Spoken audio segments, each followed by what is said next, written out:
پیٹ کر کہا بھیا یہ کیا ہوا، یہ کیا ہوا، اتنے تیر جنازے پر، یہ ماجرا کیا ہے؟ حسین نے کہا زینب سے زینب باقی باتیں بعد میں، پہلے جنازے سے تیر تو کھینچو، آخری جملہ سنو۔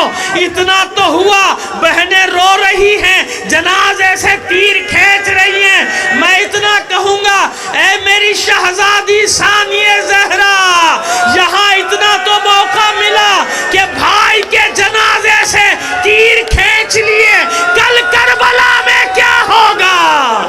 70 قدم کے پر ماتم